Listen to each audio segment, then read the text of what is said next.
ساعت پیش شاهزاده رضا پهلوی نشست خبری خود را با 1 دقیقه سکوت به احترام جانباختگان راه آزادی در ایران آغاز کرد. وی با رویکردی قاطع وضعیت فعلی ایران را نه یک بحران سیاسی داخلی بلکه نبردی میان آزادیخواهان و اشغالگران توصیف کرد. شاهزاده با اشاره به خشونت‌های بی‌سابقه رژیم از جمله جانباختگان و حمله به مجروحان تاکید کرد که رژیم جمهوری اسلامی در یک قدمی سقوط قرار دارد. ایشان خطاب به مردم شجاع و شریف ایران گفت: شما تحسین جهانیان را برانگیختید. شما جوالان گارد جاویدان ایران هستید. اجازه ندهید که این رژیم این توهم را ایجاد کند که ماندنی است. شاهزاده رضا پهلوی در بخشی از نشست خبری خود به مواضع پرزیدنت دونالد ترامپ اشاره کرد و گفت: ایشان با تایید مواضع ترامپ مبنی بر اینکه مردم ایران خود باید تصمیم گیرنده باشند، تاکید کرد که خواستار حمایت حداکثری جهانی برای انتقال قدرت به مردم است. وی افزود: بسیار روشن است. دونالد ترامپ گفت اگر حکومت ایران مردم را بکشد، پیامد جدی خواهد داشت. مردم ایران این سخنان را باور کردند. اون مردی است که به حرف خود عمل خواهد کرد. وی خاطر نشان کرد که ایران آزاد نه یک تهدید بلکه دوست آمریکا و ضامن ثبات جهانی خواهد بود. او متعهد شد که ایران از یک کشور صادرکننده تروریسم به کشوری دموکراتیک و پایبند به حقوق بشر با الهام از منشور کوروش تبدیل شود. ایشان تاکید کردند که چاهی که منابع مالی تروریست ها را پر می کند باید خشک شود تا تهدیدات رژیم در سطح بین المللی مهار گردد. یکی از محورهای مهم این نشست پیام به بدنه نیروهای مسلح و تضعیف ماشین سرکوب بود. شاهزاده فاش کرد که از ماه‌ها پیش یک کانال ارتباطی امن برای تعامل با نیروهای نظامی ایجاد شده است تا ریزش‌ها سازماندهی شود.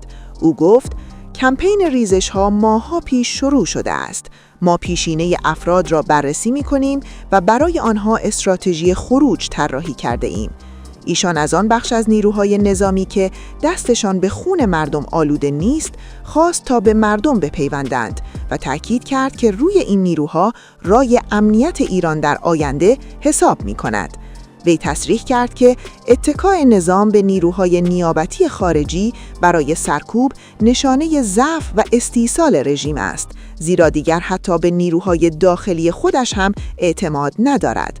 او پیش‌بینی کرد که در یک نقطه‌ای از این روند علی خامنه‌ای ناچار به ترک ایران خواهد شد و به بشار اسد در مسکو ملحق خواهد شد.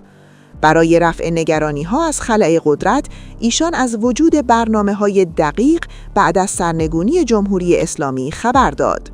بلافاصله بعد از سرنگونی، یک دولت انتقالی شامل قوه اجراییه انتقالی، قوه مقننه در قالب یک پارلمان موقت و یک قوه قضاییه موقت مسئولیت اداره امور را بر عهده می‌گیرند تا از بی‌استباطی و هرج و مرج جلوگیری شود.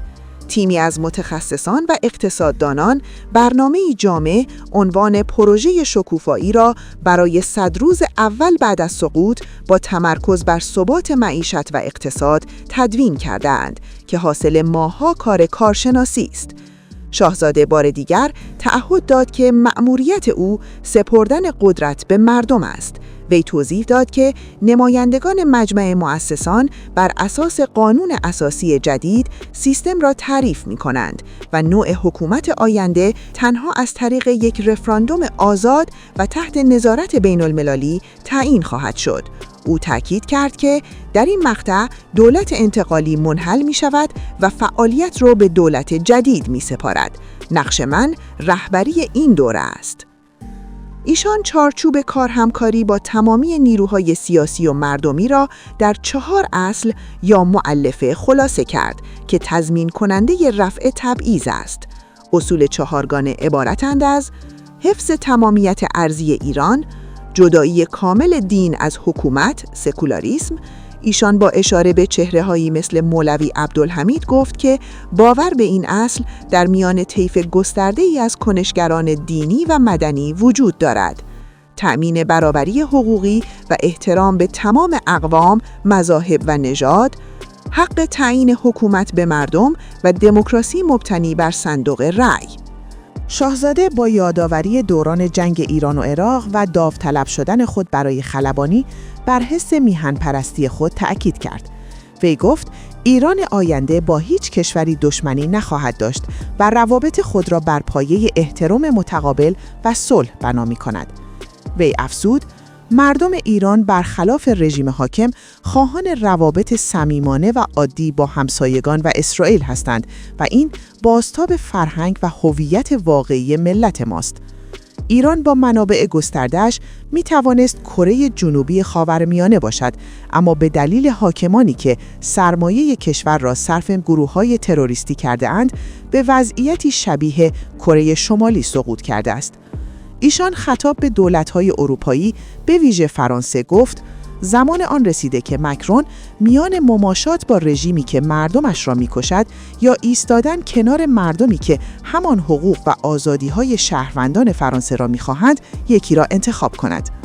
شاهزاده رضا پهلوی در پایان این نشست خود را نه به عنوان یک مدعی قدرت بلکه به عنوان تسهیلگر انتقال قدرت به مردم معرفی کرد. او تأکید کرد که مبارزه برای آزادی ضرب الاجال ندارد و تا پیروزی نهایی ادامه یابد.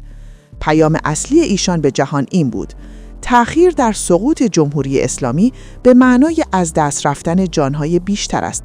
جهان باید با تضعیف ماشین سرکوب و هدف قرار دادن رهبری سپاه و ناوگان سایه به مردم ایران بپیوندد.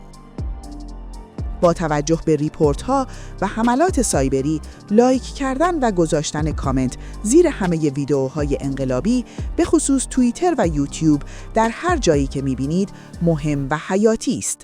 ما پیروزیم.